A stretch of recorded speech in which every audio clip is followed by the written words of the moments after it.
Welcome to my channel apex life Tamil. வணக்கம் நண்பர்களே, welcome to my channel apex life Tamil. நான் உங்கள் பாலாஜி, உங்களோட சில நிமிடங்கள். இன்றைக்கி நம்ம என்ன தலைப்பை பற்றி பார்க்க போகிறோம்னா, இந்த 3 விஷயங்களை கவனியுங்கள் அப்படின்றதான் தலைப்புங்க. வாங்க பார்க்கலாம். இந்த 3 விஷயங்கள் அப்படின்னு நம்ம பொதுவாக சொல்லியிருக்கோம். அதில் என்னென்ன விஷயம் வரப்போகுது அப்படின்னு கேட்டிங்கன்னா, முதல் விஷயம் பார்த்திங்கன்னா, உங்கள் உடல் நலனின் மீது அக்கறை செலுத்துங்கள் அப்படிங்கிற விஷயம்தான். ஏன்னா இந்த உலகத்தில் நம்ம வாழ்கிறதுக்கு முக்கியமான ஆதாரமாக இருக்கிறது நம்மளுடைய உடல் தாங்க. உடல் நலம் நல்லா இருந்தால் தான் இந்த உலகத்தில் நம்ம வாழ்க்கையை வாழவே முடியும். உடல் தான் நம்மளுடைய முக்கியமான ஆதாரம் அப்படிங்கிறத நம்ம ஞாபகத்தில் வச்சுக்கணும். நம்மளுடைய வாழ்நாளில் முதல் நாள்லேருந்து வாழ்நாளினுடைய எத்தனை வருஷம் நம்ம வாழ்ந்தாலும் நம்மளுடைய வாழ்நாளினுடைய கடைசி நிமிடம் வரைக்கும், கடைசி நாள் வரைக்கும், கடைசி வினாடி வரைக்கும் நம்ம கூடவே வர்றது இந்த உடல் மட்டும்தான். உறவினர்களோ நண்பர்களோ வேறு யாருமே நம்ம கூட வருவாங்களான்னு உறுதியாக சொல்ல முடியாது. நம்மளுடைய உடல் தான் நம்ம கூட வருது. அதனால் இந்த உடல் நலத்தில் நம்ம ரொம்ப அக்கறை வச்சுக்கணும், அக்கறை கொள்ளணும். அப்படிங்கிறதுனால தான் இந்த உடல் நலத்தின் மீது கவனம் கொள்ளுங்கள் அப்படிங்கிற முதல் விஷயமாக சொல்லியிருக்கோம். இந்த உடல் நலத்தில் கவனம் கொள்ளணும்னா என்னெல்லாம் செய்யணும், என்னெல்லாம் செய்யக்கூடாதுன்னு பார்த்திங்கன்னா, நம்மளுடைய உடம்பு நலமாக இருக்கணும்னு சொன்னால் அதுக்கு ஒரு சரியான உழைப்பு இருக்கணுங்க. உடலுக்கு சரியான உழைப்பு இருக்கணும்.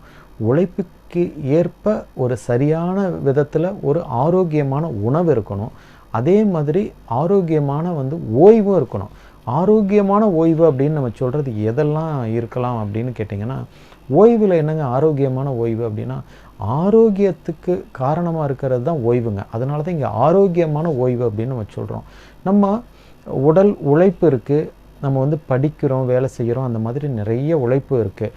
உழைக்கிறோம், உணவு எடுத்துக்கிறோம், ஓய்வு எடுத்துக்கிறோம். ஆனால் இது எல்லாத்தையும் மீறி உடம்பு பாதிக்கிறதுக்கு, உடல் நலம் குறையிறதுக்கு காரணம் என்னன்னு கேட்டிங்கன்னா, இந்த 3 விஷயங்கள்லையுமே நம்ம தப்பு பண்ணுறோம். அதாவது உடல் உழைப்பு இன்றைக்கி குறைஞ்சி போயிட்டு, அதாவது மனதுக்கு மட்டும், அதாவது மைண்டுக்கு மட்டும் அதிகமாக ஒர்க் இருக்கிற மாதிரி வேலைகளை நம்ம நிறைய மனிதர்கள் நம்ம செய்கிறோம் இல்லைங்களா. உடல் உழைப்பு இல்லாமல், உடல் உழைப்பு அவசியம் அப்படிங்கிறத நம்ம மறந்துட்டு, உடலுக்கு உழைப்பு அதிகம் கொடுக்காம மனதுக்கு மட்டும், அதாவது அறிவுக்கு மட்டும் உழைப்பு இருக்கிற மாதிரி வாழ்க்கையை நம்ம வாழ்ந்துக்கிட்டு இருக்கோம். அது ஒரு பெரிய தவறு அப்படிங்கிறத நம்ம இந்த இடத்துல சுட்டி காமிக்க விரும்புகிறோம். நம்ம என்னதான் அறிவுக்கு உழைப்பு இருக்கிற மாதிரி, நம்மளுடைய மூளைக்கு உழைப்பு இருக்கிற மாதிரி நம்மளுடைய வேலை அமைஞ்சாலும் சரி, நம்மளுடைய அன்றாட படிப்பாக இருந்தாலும் சரி, வேலையாக இருந்தாலும் சரி, தொழிலாக இருந்தாலும் உடல் உழைப்பு இருக்கிறது மாதிரி ஒரு அமைப்பை நீங்கள் ஏற்படுத்திக்கணும். உங்கள் வேலையில் நீங்கள் உடல் உழைப்பை அதிகமாக எடுத்துக்க முடியாது அப்படின்னு சொன்னால் அதற்கேற்ப நீங்கள் உடற்பயிற்சிகளை கட்டாயம் எடுத்துக்கணும். உடற்பயிற்சிங்கிறது உடல் உழைப்புக்கு ஈடானது அப்படிங்கிறத நீங்கள் புரிஞ்சுக்கணும். உடல் உழைப்பு வேலையில் செய்ய முடியலைன்னா இந்த மாதிரி உடற்பயிற்சியை ரெகுலராக எடுத்துக்கணுங்க. ஏதோ ஒரு நாள் ஆசைக்காக செஞ்சோம், மற்றவங்க சொன்னதுக்காக செஞ்சோம், வீட்டில் சொன்னதுக்காக 2 நாள் செஞ்சோம், நமக்காக 2 நாள் செஞ்சோன்னு ஒரே ஒரு வாரம் மட்டும் செஞ்சுட்டு அடுத்த வாரத்துலேருந்து செய்யாமல் விடுறது நம்மளுடைய உடல் நலம் பாதிக்கும் அப்படிங்கிறதான் கவனிக்க வேண்டிய விஷயங்க. அடுத்தது பார்த்திங்கன்னா, உணவு பழக்க வழக்கங்க. உணவுன்றது ஆரோக்கியமான உணவு அப்படின்னு சொல்கிறோம். ஆரோக்கியமான உணவுன்றதில் நிறைய பட்டியல் இருக்குதுங்க. இதில் நீங்கள் ஆரோக்கியமான உணவுன்றதை நீங்கள் தேடி கண்டுபிடிச்சி உங்கள் உடம்புக்கு எந்த அளவுக்கு உணவு வேணும் அப்படிங்கிறத நீங்கள் கண்டுபிடிச்சிங்க. அல்லது நீங்கள் இதுக்கெல்லாம் டயட்டீஷியன்லாம் இருக்காங்க. ஆரோக்கியமான உணவை உங்களுக்கு சொல்லிக் கொடுக்கறதுக்கு, உங்களுக்கு பயிற்சி அளிக்கிறதுக்கு, இதெல்லாம் தான் உங்கள் உடம்புக்கு ஏற்ற மாதிரி நீங்கள் உணவு எடுத்துக்கணும் அப்படின்னு சொல்கிறதுக்கு டயட்டீஷியன் படிப்பெல்லாம் படிச்சுக்கிட்டு நிறைய பேர் இருக்காங்க. அந்த மாதிரி உள்ள நபர்களை நீங்கள் தேடுங்க. அந்த மாதிரி திறமை உள்ளவங்ககிட்ட நீங்கள் ஒரு லிஸ்ட்டு வாங்கிக்கோங்க. அந்த மாதிரி நீங்கள் உங்களுடைய உடம்புக்கு உணவுக்கு முக்கியத்துவம் கொடுத்து ஆரோக்கியமான உணவை எடுத்துக்கோங்க.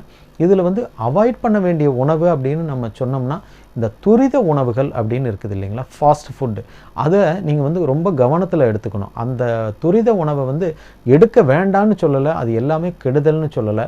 அதை நீங்கள் அளவுக்கு அதிகமாக எடுத்துக்கக்கூடாது. ஏதாவது ஒரு சூழலில் ஒரு அவசரத்துக்கு நம்ம அதை எடுத்துக்கிறோம் அப்படின்றத நம்ம ஏற்றுக்க முடியும். ஆனால் அதையே நம்ம அதிகபட்சமாக எடுத்துக்கிறோம், நம்ம வழக்கமாகவே அந்த துரித உணவுகளை தான் நம்ம எடுத்துக்கிறோம், பேக் பண்ண ஃபுட்டை மட்டும்தான் நம்ம எடுத்துக்கிறோம் அப்படின்ற மாதிரி இருக்கிறதெல்லாம் உடல் நலத்துக்கு கேடானது அப்படின்றத நம்ம இங்கே ஞாபகப்படுத்திக்கணும். அதனால் நீங்கள் உணவு தேவைக்கு என்ன ஆரோக்கியமான உணவு இருக்குதுன்றதை நீங்கள் கண்டுபிடிச்சிக்கங்க. அது அந்த பற்றி பேசுனா அது பெரிய டாப்பிக்காக இருக்கும். தேவைப்பட்டால் நீங்கள் கமெண்ட்ஸில் தெரியப்படுத்துங்க. ஆரோக்கியமான உணவை பற்றி நம்ம வந்து வீடியோ கிரியேட் பண்ணி போடலாம்.